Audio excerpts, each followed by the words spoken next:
First, let me welcome you. We are glad that you have chosen to join us in making a difference in the world. As you go through this webinar, there are a few things that might be helpful to have. There is a worksheet that goes along with this module. You will find it on SharePoint. And you'll need to fill that out as you are going through this session, so you might want to take notes as you are listening. You should also have a copy of your classroom's curriculum planning binder. We refer to different parts of that often during this presentation, so it might be helpful to have it there to look at. Take your time as you go through. Pause the playback if you need to take notes. Rewind and review if there is something you need to hear again. Jot down questions you might want to ask your director or center mentor. What you get out of this webinar really depends on what you put in. So let's go ahead and get started.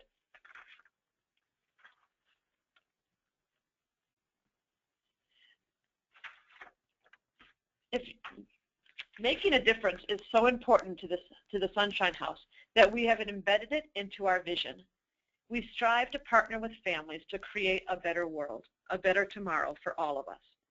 We all have a vested interest in giving children the best todays so that we can all have great tomorrows. Our mission is to provide quality care and education, every child, every family, every day. I am thrilled that by joining the Sunshine House, you are also taking this on as your mission. As a teacher, that means that every single child, even the one that hits and pushes when you are trying to go outside, and every family, even the one that really thinks their child is going to get through childhood without a single bump or bite, deserves your best every day, even when you are not quite feeling up to it. Today, we are going to take a look at how we use the curriculum binders and other tools to provide this quality educational product in your classrooms. Before we dig into the specifics of the curriculum of the Sunshine House, let's take a deeper dive into this idea of curriculum. Often, when people consider this word curriculum, they think about the lesson plan, the experiences teachers do every day with children. At the Sunshine House, we take a more holistic view of the curriculum. It is every aspect that impacts on a child's experience in the classroom. So yes, it is those activities that teachers plan and lead for children, but curriculum also includes the spaces we set up for children's learning. Reggio Emilia, an approach to early learning out of Italy, views the classroom as another teacher in recognition of how important the environment is and how it impacts on children's learning. For the young child, learning happens in the context of a relationship, and the interactions you have with children and families are essential to their educational experience. At times, you might hear teachers say that they don't have time for curriculum because they are too busy wiping noses, cleaning bottoms, and giving hugs. In reality, the care we provide for children cannot be separated from their education. Only when the young child feels safe and cared for can she or he learn. We base all of this former on what we know about where children are developmentally and their interests. Careful observation and appropriate assessment help us gather the information we need so we can plan appropriate spaces, activities, and interactions. Finally, we balance all of these on professional development. For example, this webinar. We provide so that you have knowledge and tools you need to be successful in delivering on our mission to provide quality care and education, every child, every family, every day. I want to take a minute and give you a brief overview of the foundational philosophy that underlies everything we do at the Sunshine House. Every decision we make on behalf of children is based on exhaustive research as to how children learn best.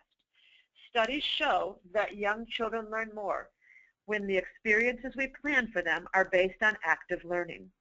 To remember what makes an activity active or not, remember this acronym HOMES. For people from Michigan like me, HOMES is the acronym we learned for remembering the 5 Great Lakes. But in this case, it gives us an easy way to rate activities based on what research tells us children need to learn. H is for hands-on. For the children we serve, they need to build up a database of experiences. For that, they need to explore real materials and have real experiences as much as possible. When I was a teacher, I had a classroom full of 2.5 to 5-year-olds. And one day we went on a field trip to an apple orchard. And while we were there, the guy who was giving us the tour said that to let the children pick apples from the trees. And he told them to put those apples in their pockets and that they could eat them later when they got home. And then he took us on a hayride. Well, as you can imagine, the whole hayride, you could hear people going and biting into their apples. And because they're children and they couldn't wait to eat their apples. And suddenly from the back of the wagon, I heard this voice, and it was Stefan's voice, and he yelled out, "Miss Michelle, my apple has juice in it." He had never bitten into a real apple and had that experience of the juice gathering on your chin. And for him now, because he had that hands-on experience with a real apple, when he sees a picture of an apple, or when he's asked to color an apple, or even when he has a plastic apple, and later when he has that word apple, he's got that rich database to draw from to say, oh, this is what an apple is, and some apples have juice in them. And our goal is to give children those experiences so that they make those discoveries. And, you know, we think that that's kind of sad that Stefan never bit into a real apple. But how many of the children in our classrooms have never bitten into a real apple? We give them apple slices. We give them applesauce. But how often have they experienced that juice running down their chin from a real apple? O is for open-ended. That means experiences and questions that don't already have a set outcome. Why do we ask children so many questions we already know the answer to? What color is that? What shape is that? What letter is there? What does this say? So research tells us that children learn much deeper when they have open-ended experiences. So an example of that is they did a research study where they created this gadget, and it was sort of this ball shape, and it had 8 different arms on it. And each arm, when you pulled it, it did something different. And with some children, the teacher would come out, and she would take this gadget, and she would say to the children, look, I found this gadget, and when you pull this, this is what happens. And she would pull the arm, and it would make a noise. And she'd put it down in front of the children. And they would pull that arm, and it would make that noise, and they all learned how to use that arm, and it was okay. With other children, she would come, and she'd come with that gadget, and she'd put it in the middle of the children, and she'd say, I found this gadget. I wonder what it does. And the children would explore it and find out, and soon they would know what every arm did because they'd explored every aspect of that gadget because it was a more open-ended experience.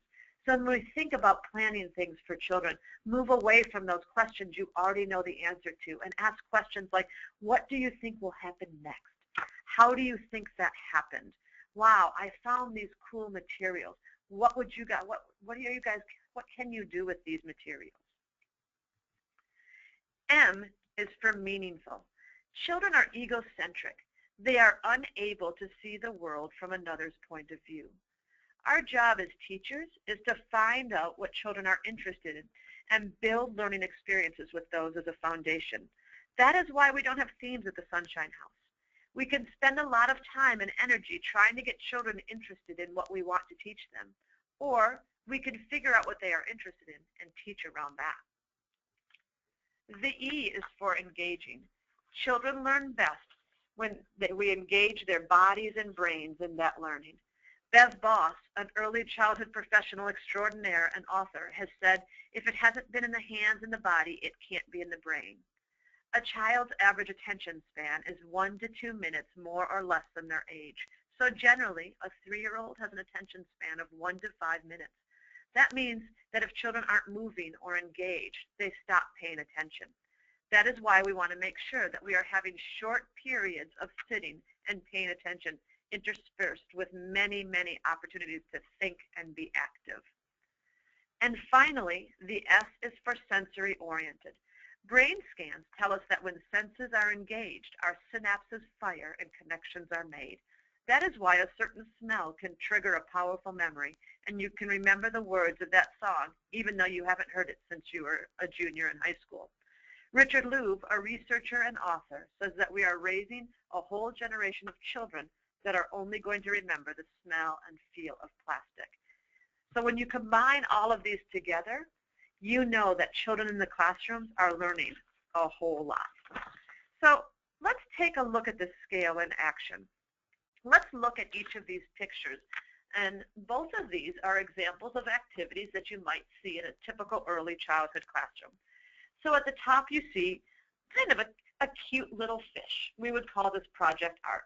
So if we look at it through this scale, you say, okay, hands-on. Nope. Are the children using real materials? No, they're using paper, and they're not even really using it in any really meaningful way because the teacher has cut out most of the pieces. It's not open-ended. The teacher said, we're all going to make fish today.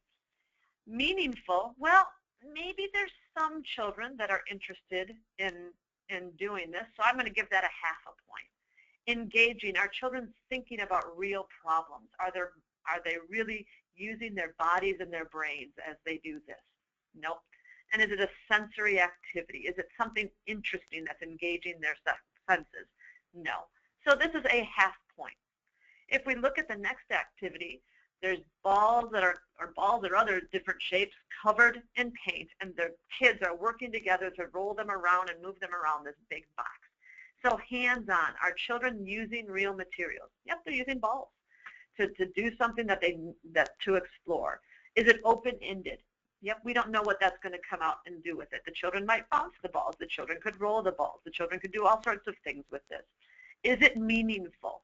Most children are interested in balls. It's something that's meaningful to them, and they can get engaged in it. Their bodies are involved. Their brains are involved, especially if the teacher is standing there saying, wow, look what happened. How did you get that blue line all the way up that paper? And sensory oriented. You think about this. There's interesting things to look at. There's interesting things to touch. I imagine there's some sounds as the balls move around. So there's all sorts of interesting sensory experiences here. So this one is 5 points. While the first picture may be cute, we realize that if we are focused on giving children the tools they need to be critical thinkers, problem solvers, and creative people this world needs, cute is not enough.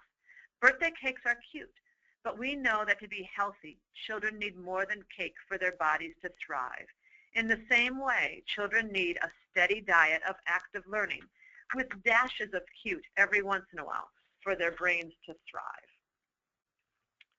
This foundation of active learning also explains why we do not use such outdated practices as calendar and letter of the week in our programs. These activities are not research-based, and they don't lead to learning, even though many people think that they do. So now let's start to look specifically at what does this active learning look like in the early childhood classrooms at the Sunshine House. So the first thing is, if you are a preschool or pre-K teacher, there is a separate webinar that looks at the educational program for your age groups. In this webinar, we're looking at the curriculum for infants, toddlers, explorers, and school-age children. As a foundation for our curriculum in this classroom, we still do use the creative curriculum. This program is one of the most respected early childhood curricula in the country. Every state in which we have centers has approved this program as one that provides children with the experiences they need to build a solid foundation for further education and for life. The creative curriculum guides teachers in how to set up their rooms, how to interact with children, and how to plan daily schedules to meet their developmental needs. Each of your centers should have a book, like this one up here in the corner, entitled Creative Curriculum for Infants and Toddlers, that you can review for more information. But what we know is that the creative curriculum does not have a lot of guidance on what teachers should do every day with the children in their care. That is why we supplement the creative curriculum with our proprietary brain-based approach. Research tells us that children's brains develop more in the first 5 years of life than any other time of development. Our approach is designed to give children active learning experiences in each of the 5 areas that we know are important for optimal brain development. We have shorthanded these areas into the acronym CLAMORS so that it is easy to remember. The C is for critical thinking. Again, as we said before, children need real things to consider and real problems to solve. Even infants solve real problems when we put a small ball inside a box. and say, how can you get that out of there? That is thinking critically about a real problem, and it forces the infant's brain to work in new and different ways. Children need a lot of access to language. And we know that for these younger age groups, oral language is the foundation on which writing and reading is built. And so we need to give children lots of opportunities to sing, to explore sounds, to play with language. And language is a free gift that we can give every single child. And we know that children who go into kindergarten with more access to having more words that they've heard do much better. Children also need to move. Piaget tells us that children are sensory movement, motor learners. They need to move in order for their brains to think and for their brains to process things. So we need to make sure that we're giving them lots of opportunities to move. As we said earlier, the children in our programs learn in the context of solid relationships. They need to know who's going to be with them every day. And this provides that foundation for the social and emotional learning. And finally, sensory. We need to make sure that we're providing children with interesting things to smell, interesting things to touch, so that it's not all plastic. By planning activities in each of these areas, we know that we are giving children's brains the fuel they need to be the leaders and the thinkers of tomorrow. As a teacher, you use these planning resources to create a weekly lesson plan of brain-based active learning experiences for the children in your class. On this slide, you see an example of the planning forms for each age group. In the introduction section of your binder, it goes much more into depth of what you should put into each square of your lesson plan form.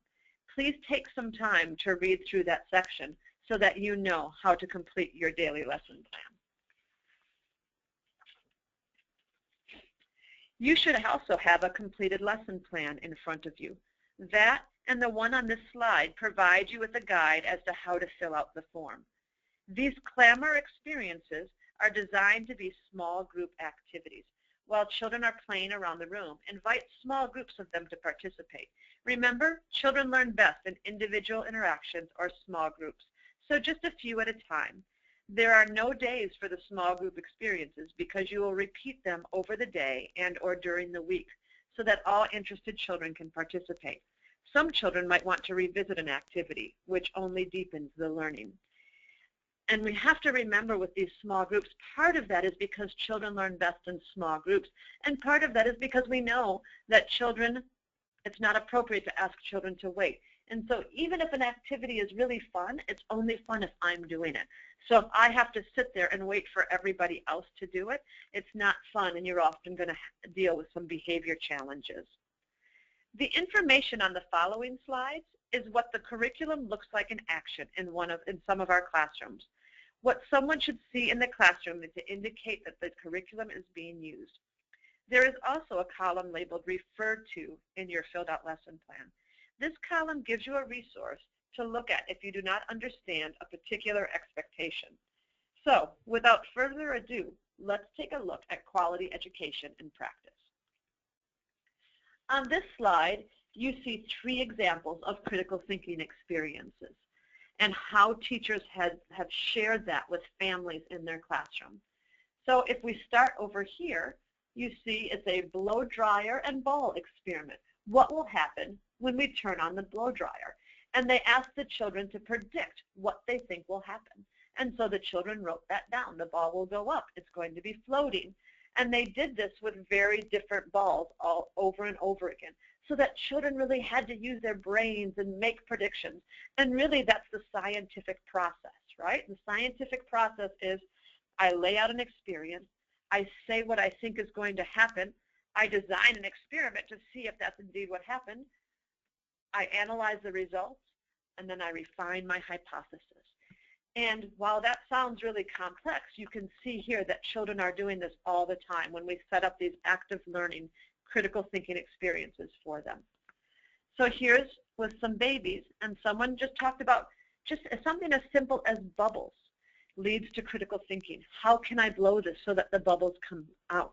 Can I touch a bubble? Is there a way to follow the bubble? Where do you think it's going to move? And especially as teachers talk through these experiences, they help build that critical thinking. And here in a school-age room, they brought in some old appliances, and they encouraged the children, what do you think we're going to find when we open these appliances? And the children made guesses. And then again, we opened it up and said, okay, so what did we really find? And then, how do you think this makes it work? So when we open a blender, what do you think we're going to find? And then once we open a blender, what does it look like inside, and how do you think it makes it work? All of these critical thinking experiences are part of the curriculum that we should be seeing happening in the classroom. When we think about language, it encompasses all aspects of language. Playing with words and sounds, expanding our vocabularies, and singing and telling and listening to stories are important to language learning. That is why what you see here in the first picture is such a nice example of what we should see in the classroom. You can see that Isaiah painted a picture, and obviously the teacher came up and said, tell me about your picture, which is a much better question than, what is this? Or what is it? Because it might not be anything. It might just be a mix of colors. But here Isaiah said, I'm going with my mom for a walk. And the teacher wrote it down, because the teacher knows that having those words and then seeing those words translated into written language is an important foundational literacy experience for Isaiah. And on this next one, you can see that as the words children use and learn provide a foundation for the reading and writing that come later. As children develop, more of the language experiences are designed to give them opportunities to explore specific sounds, rhymes, compound words, and other aspects that are important in literacy. Here's a nice example of this from a school-age classroom. So here you can see that the teacher said, let's think of a color for each letter of the alphabet. And what's not really important is the colors, right? Is underwater blue really a color? Who knows? But what's important is that the children started to think about the sounds and think about what that sounds like and how to match that up with the different letters of the alphabet. And the teacher also gave children the opportunity to write it themselves, some with more support than others, so that they had that opportunity to connect those sounds. When we speak about language, it is important to mention that we need to give children opportunities to speak, and we need to speak with, not always to them. Have fun with language. Use interesting words. Ask open-ended questions to encourage conversation. Pause and give children time to respond. As mentioned before, we know that children that go into kindergarten who have an understanding of more words do better in school. And the wonderful part is that's something that all of us can give them all the time, is the gift of words. So let's look at some movement activities. Children, as we said before, when they learn, they need to move. Too often we think about movement only in regards to the playground. But how often can we not go outside because of weather conditions or other factors? Children are developing all sorts of muscles and skills, and their bodies are telling them to use them. At the same time, we are telling them to walk when their bodies are saying run, and we're telling them not to throw when their bodies are telling them to throw, and we're telling them to keep their feet on the floor when their bodies are telling them to climb. Behaviors like climbing, jumping, and throwing are not challenging behaviors. Climbing shelves, jumping from tables, and throwing blocks, those, however, are challenging behaviors. So it's up to us to provide children with safe ways to use their muscles. Here are two nice examples of how Sunshine House teachers are allowing for movement in their classrooms.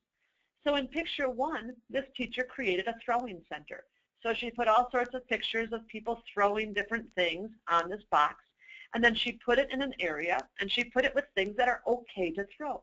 Balled up socks, crumpled up paper, soft balls, so that when a child started to throw blocks, she could say, nope, you can't throw blocks, that's dangerous.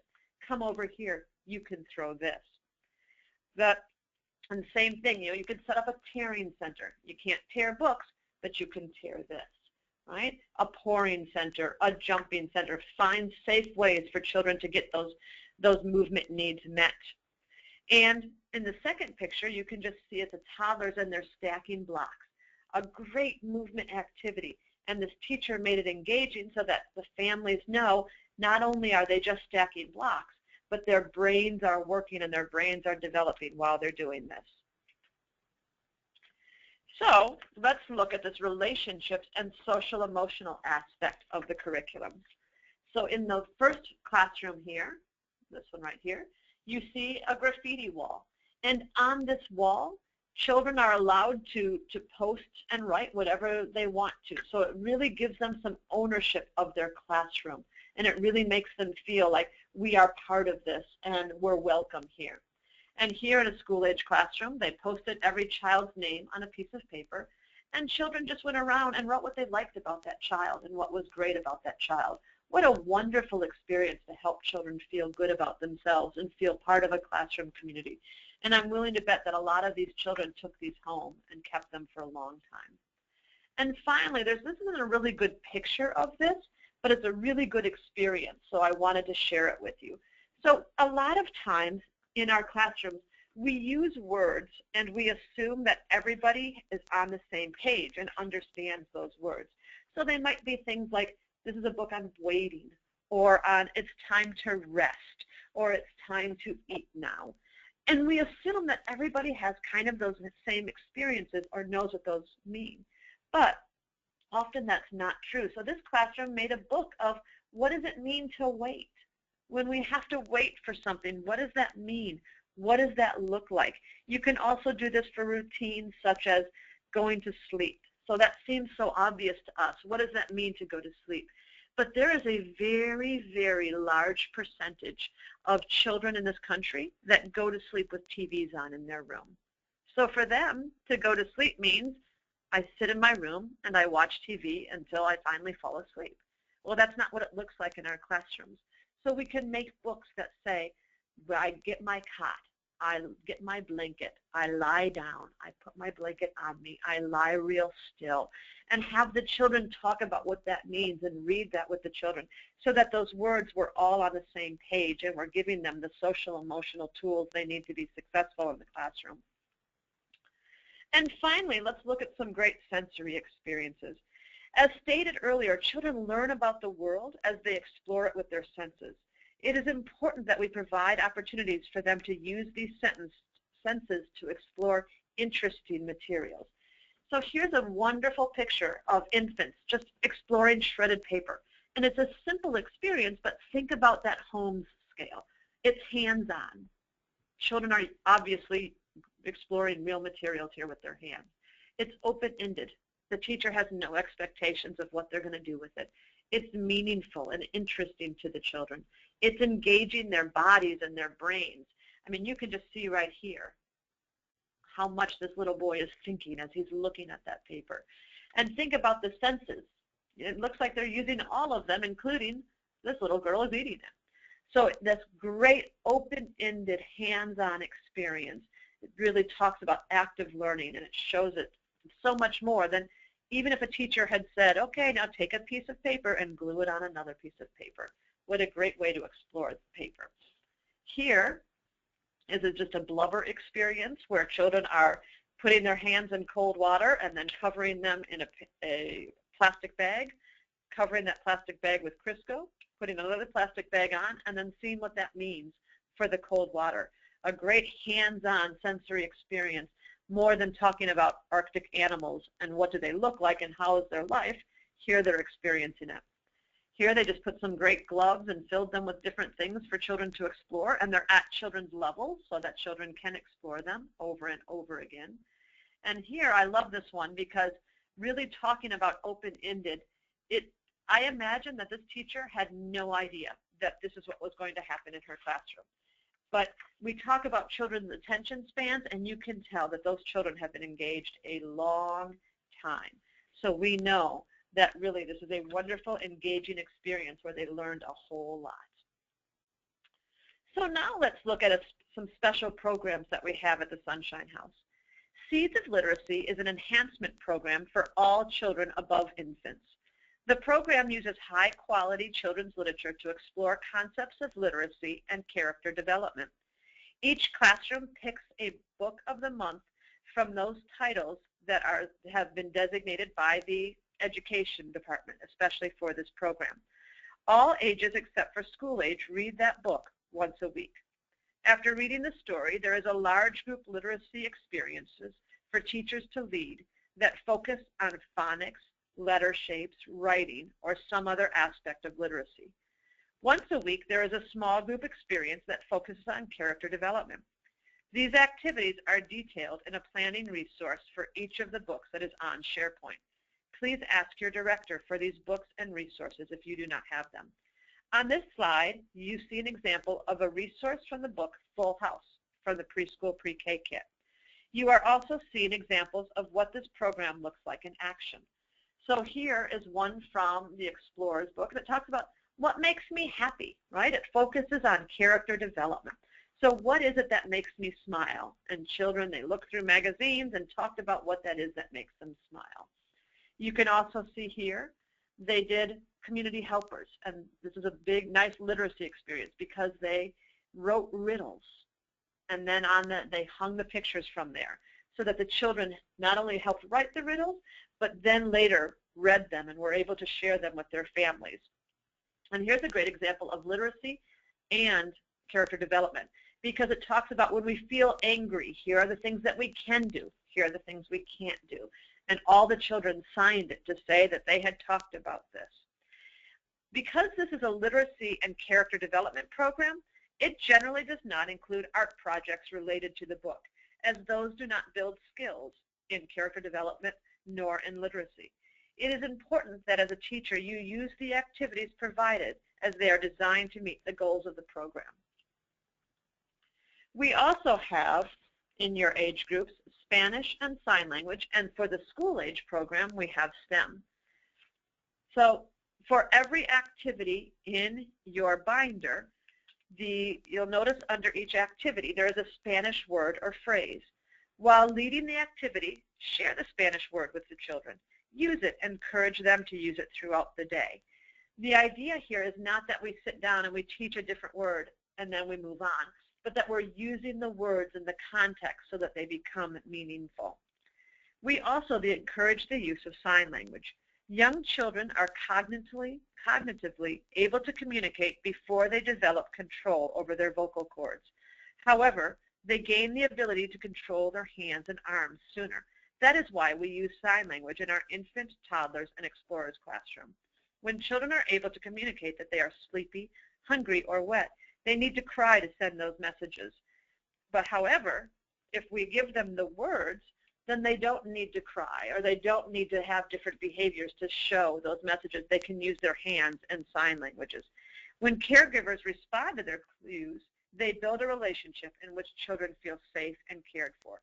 Your planning resources have cards that show the 12 signs that you should be using with your children as you go about your day interacting with them. For school age, there is a supplement for Spanish and sign language on SharePoint. Finally, for school age teachers, there is another special icon in your planning book. You can see it right here. This icon shows that this is a STEM activity. In response to a heightened focus on literacy, people realized that we were not preparing our children for many important careers that demand them to be well-versed in other thinking skills. The acronym, we do love our acronyms, don't we, stands for science, technology, engineering, and math. You may also see STEAM, which adds in the A for the arts. These specially marked activities are those that help children develop the knowledge and skills they need to be successful in the world that they are growing up into. So that brings us to the end of the section on activities. As I hope you see, we have put great thought into how to create programs that marry current research, best practices, and just plain fun. When I was a teacher, a quote that always resonated with me was the one that you see here on this slide. As a teacher, when you ignite a fire, you may not always see the flame that results. But when you teach using research-based methods, you can be sure that you are sparking an inferno that will burn strongly for years to come. Now, let's turn our attention to the environments area of curriculum. The classrooms we create can have a tremendous impact on the way children behave, interact, and how they learn. Take a second and look at this picture of Times Square. Based on this picture or an image you have from TV or a visit to Times Square, imagine that you are standing in the middle of this place. What words come into your mind? Most likely you are thinking of words like busy, bright, colorful, tall, noisy, cold, as in steel and glass, not much nature, crowded, and maybe even overwhelming. Our surroundings are constantly sending our brain messages as to how to behave. And if you have ever been to Times Square, you know that people behave in certain ways. They rush around. They look all over the place, unable to focus on only one thing. They often behave in ways I imagine they do not in other settings. For example, one time in Times Square, I saw a woman wearing her Minnesota's nicest grandmother's shirt push someone out of the way to get to a cart of knockoff sunglasses and purses. Now, let's look at these pictures of some typical child care classrooms.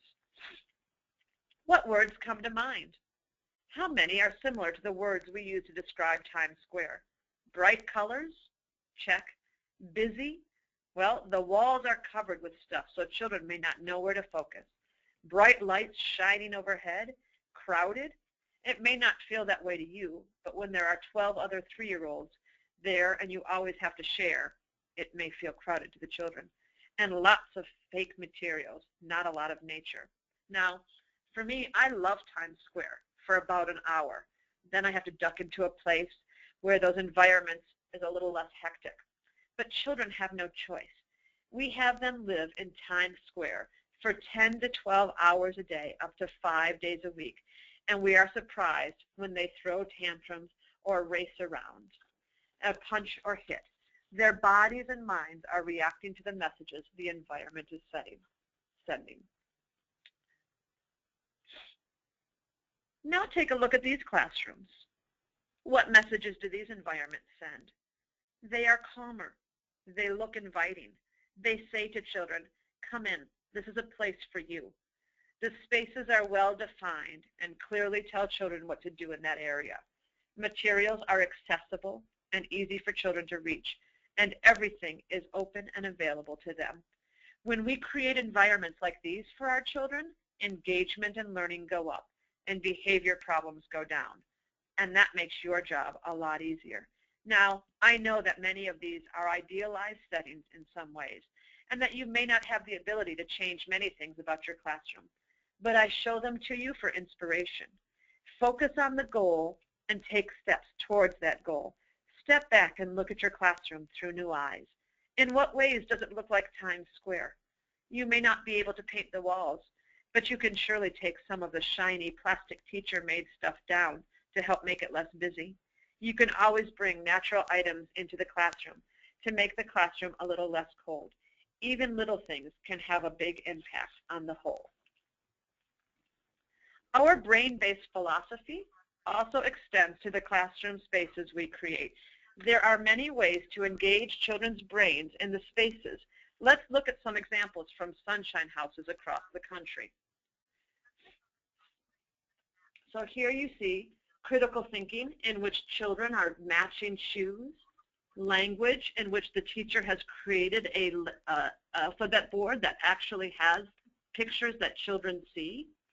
Movement, here they hung a ball from the ceiling so that this boy could hit it in the classroom. Relationships, a nice book that has pictures and names of children in the classroom. And sensory engagement. You can't really tell, but this is a ice that has herbs and spices frozen into it so that children can explore it through their hands and their noses. You'll see in the corner here, in the previous slide, we talked about the sensory overload of Times Square and many early childhood classrooms.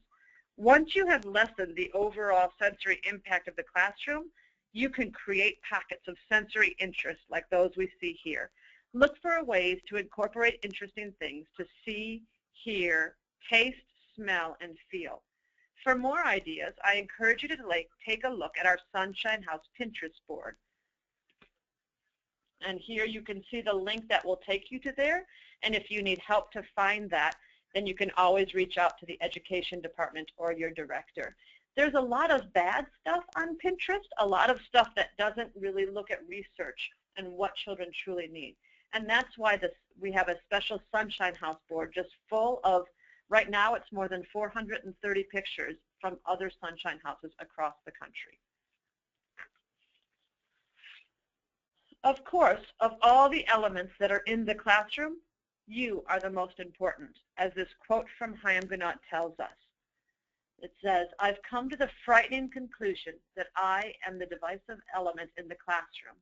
It's my daily mood that makes the weather. As a teacher, I possess a tremendous power to make a child's life miserable or joyous. I can be the tool of torture or an instrument of inspiration. I can humiliate or humor, hurt or heal. In all situations, it is my response that decides whether a crisis will be escalated or de-escalated and a child humanized or dehumanized.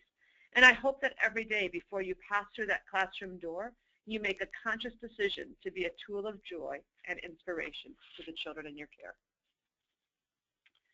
So now, let's talk about relationships. And when we talk about the relationships component of curriculum, it relates to the relationships that we as teachers form with children. It also has to do with the relationships we build with families and how we help children relate to each other. Finally, it also touches on how we help children get along in the world. This particular aspect is about character development. We talked earlier about our Seeds of Literacy program. As discussed, this offering not only builds literacy, but it helps children develop the character traits we know they need to be successful citizens of our world.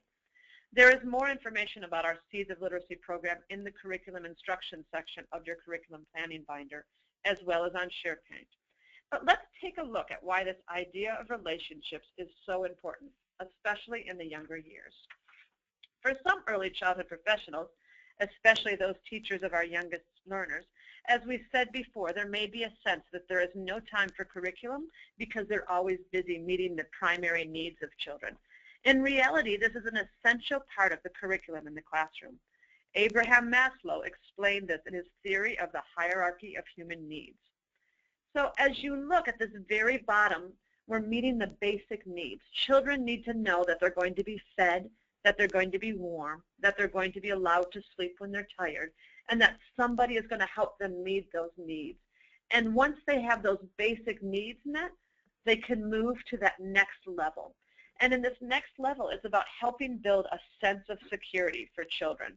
Because what we know is children feel safe when they know that somebody's going to be there to take care of them. They know the face of the person who's going to be there that next day. They know where everything is that they need, and they know that somebody cares about them. And they also know that they're not going to be asked to do anything that they're not able to do. When children are under stress, they often shut down because they're not feeling safe.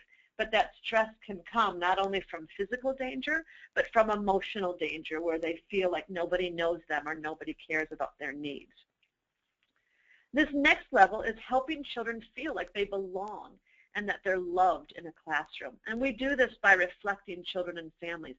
All children deserve to see children and families that look like them in the classroom. And that's why we talk about having books and pictures and things in your pretend play area and decor that show children and families of all different ethnicities, of all different makeups, because every single child deserves to see themselves in a classroom. This next level is setting children up for success. They need to feel like they can accomplish something. And this doesn't mean only giving them easy things, but it means helping them knowing where they are and then saying, I can help you get to that next level, but I'm going to scaffold you a little bit. I'm not going to ask you as a 2-year-old to do something that a 4-year-old would normally do because we're not setting you up for success. What this theory boils down to is that before a child can learn, we must meet all of these needs on the bottom part of the pyramid. Each one of these is important in building relationships with children. Children are more successful when their teachers and family members work together. So let's look at some of the tools we have in place to support you in communication with families of the children in your classrooms. Imagine that you are in a room of 800 strangers. You are asked to find someone on the other side of the room that you do not know and hand them the item you value most in the room, and then return to your seat. I imagine that you would feel nervous and want to check up on the status of your credit card or phone or ring that you left with that stranger across the room. In reality, we ask family members to do that every day. They leave their child with you, a relative stranger, for often most of their waking hours. They deserve to know what is happening with their child during the day. We have a variety of daily communication tools designed to help families know what's going on in the classroom. So we have daily reports for every age group, and this gives teachers or gives families basically this idea of, here's what your child did, here's how I met the basic needs of your child, and then here's also the educational things that we did. Here are some of the fun things that we did today. You also see here a little more just about the lesson plans, and then what did we do today? What were those CLAMORS activities that happened, so that families know what to talk about with their children and know that even though they don't see it, good things are going on in that classroom. And here's a very creative way that a teacher in Texas used to talk about the things that were going on in her classroom. She did a Twitter feed and talked about what were the topics they were talking about. What's the Seeds of Literacy book? Whose birthday is it? So this idea of helping families feel like they're part of what's going on in the classroom.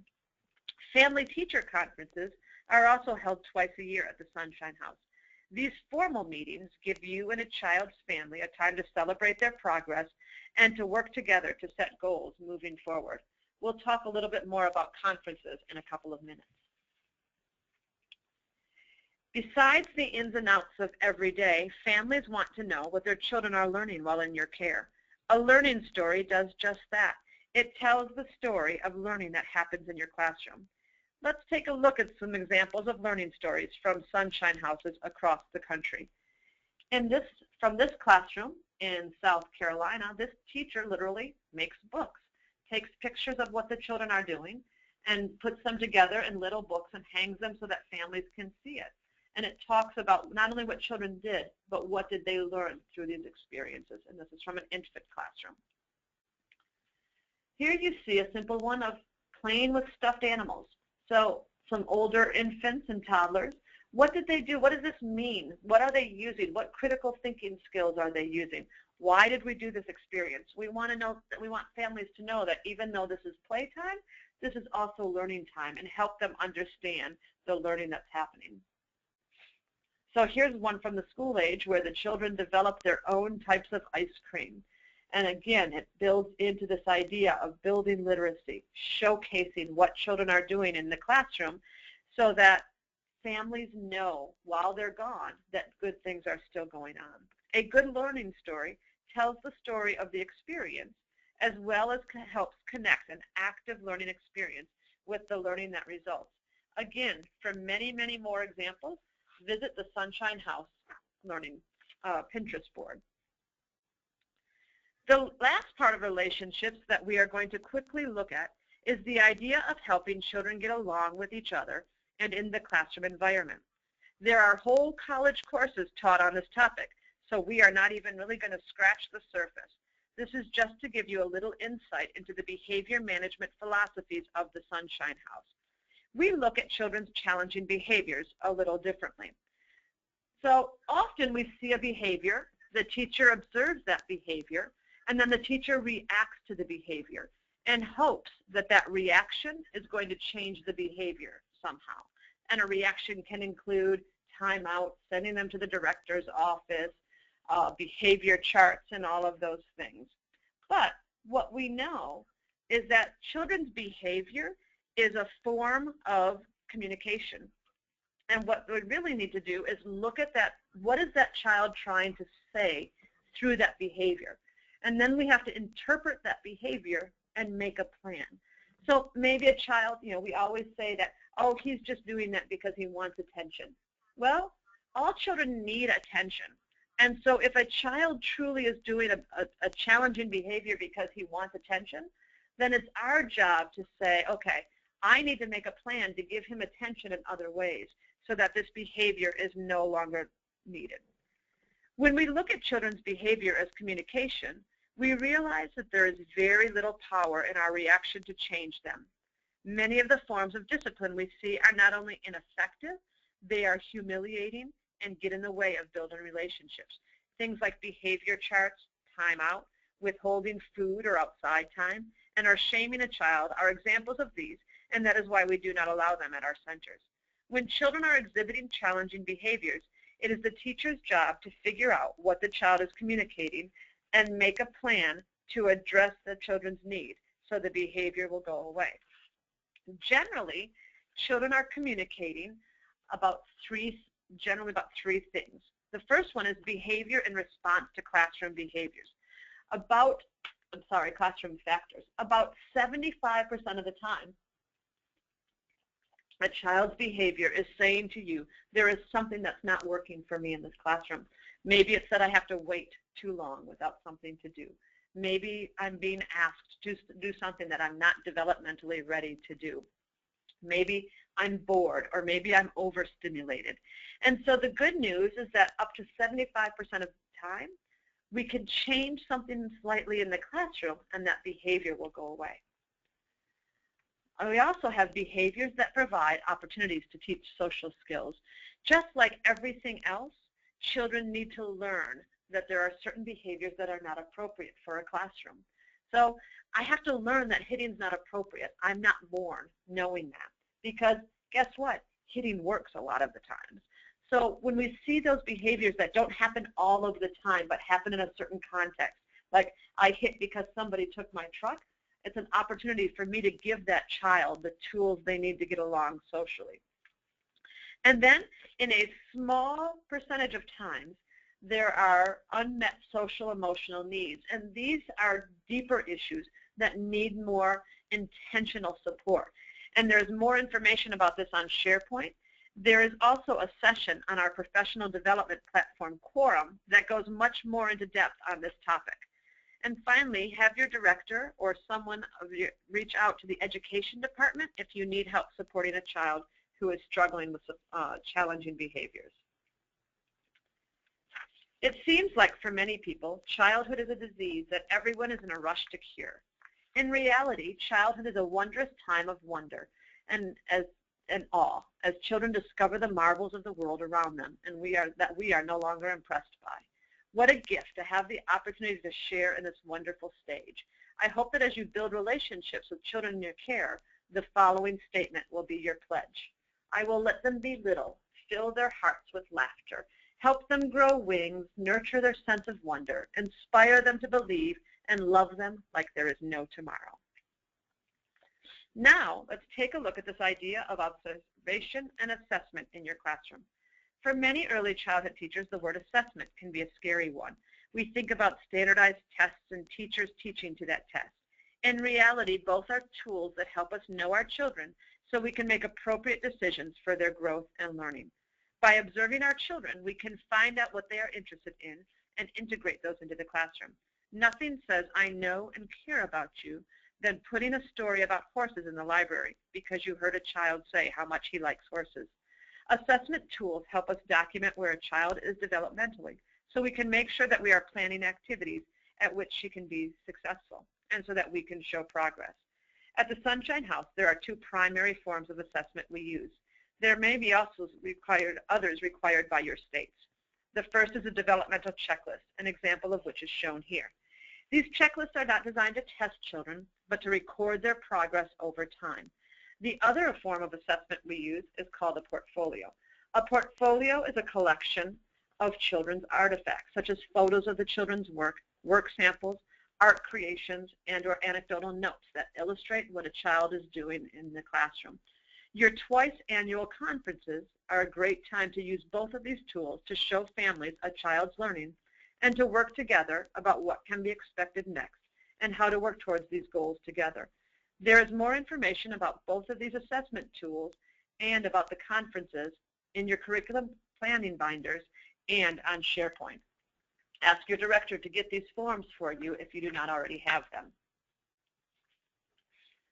I love this quote from Dr. Kevin Maxwell. It really sums up the challenge and joy of being a teacher. Some children have idealized visions of children and say things like, I love children. But what we know is that each child is an individual, and to love the idea of children is not enough. We have to get to know and accept children for where and who they are before we can truly love and educate them. Observation and assessment help us gain that knowledge that can lead to true love. As mentioned way back in the beginning of this session, all of the components we have talked about are balanced on a system of professional development, a system that supports you in developing the tools and the skills and traits you need to provide the highest possible level of care and education for the children in your classroom. Beyond helping you just get your hours you need to fulfill your state's training requirements, our training programs are our investment in you. Hopefully, you have heard about and had the opportunity to interact with Quorum, our online professional development system. As a member of the Sunshine House, we have paid for your membership to Quorum. We look at it as our investment in you to thank you for everything you bring to your work with us. As a member, you have unlimited access to the training modules on this system. Some will be assigned to you as a prerequisite for your job. When you take these or others that are required for your state hours, you will be paid for your time. But you can continue to build your professional knowledge as much as you would like by taking other courses on your own time. These high-quality, interactive courses make learning fun, and you have access to these sessions 24 hours a day, 7 days a week. You can build your knowledge while sitting at home if you're in your PJs, if you so desire. If you have not received any information about Quorum, please ask your director.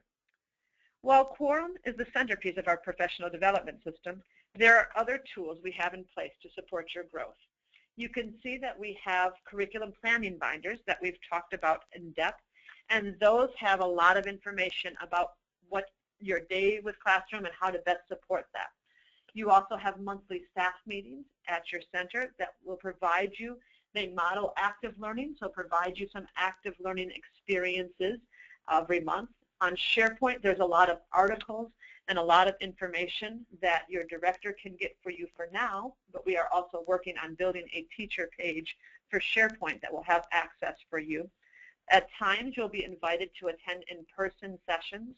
You also have mentors, hopefully in your classrooms or in your centers, that can help you get the tools and be successful in your job. And then, as we've talked a lot about, there is a lot of research that is out there and that we are happy to share with you that can help you be the teacher that you want to be. And you can always reach out to your education department at edu@sshouse.com, and we're happy to get you more information and get you the tools that you need. So that brings us to the end of this webinar, but you're not quite done. There is a short quiz that you need to take and hand in to your trainer or director. That person will give you a certificate for your time. And this is just the start of a whole world of learning. I encourage you to continue to grow your knowledge in early childhood so that you can continue to make our mission come alive in the classroom. I am honored that you have chosen to join the Sunshine House in providing quality care and education, every child, every family, every day. As we end the session, I want to share with you a poem from Pablo Casals. He said, "Each second we live is a new and unique moment of the universe, a moment that will never be again. And what do we teach our children? We teach them that 2 and 2 make 4, and that Paris is the capital of France. When will we also teach them what they are? We should say to each of them, do you know what you are? You are a marvel. You are unique. In all the years that have passed, there has never been another child like you. Your legs, your arms, your clever fingers, the way you move. You may become a Shakespeare, a Michelangelo, a Beethoven. You have the capacity for anything. Yes, you are a marvel. And when you grow up, can you then harm another who is like you, a marvel? You must work. We must all work to make the world worthy of its children." And on behalf of the leadership team of the Sunshine House, thank you for everything you do every day to make the world worthy of its children. Thank you, and that brings an end to this session.